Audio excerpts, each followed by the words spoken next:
We're looking at the idea of fruit and trees, and how the fruit is directly related to the tree.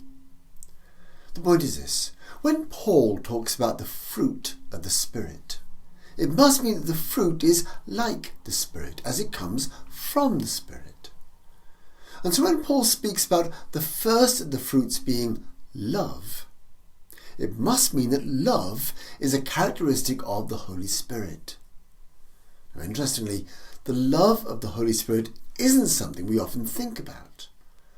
We often talk about the Father's love, or the love of Jesus, but not often do we hear about the love of the Holy Spirit.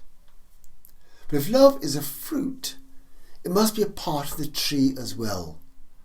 This is an incredible thought, isn't it? The Spirit loves us. He was not sent kicking and screaming against his will to dwell within us.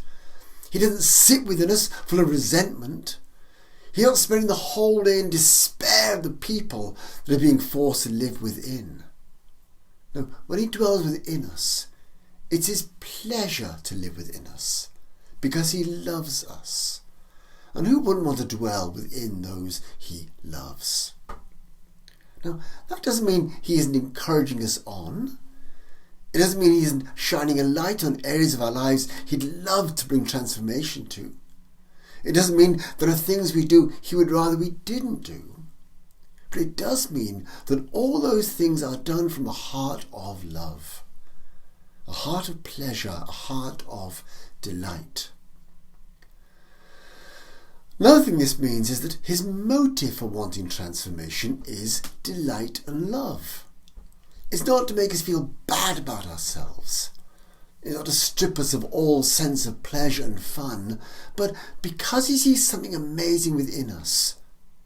He sees what nobody else can see, a potential, a treasure. And he's thrilled to be a part of bringing that about to its full completion. The love of the Holy Spirit is real, active and powerful. And it reflects the wonder of the love that God has for us.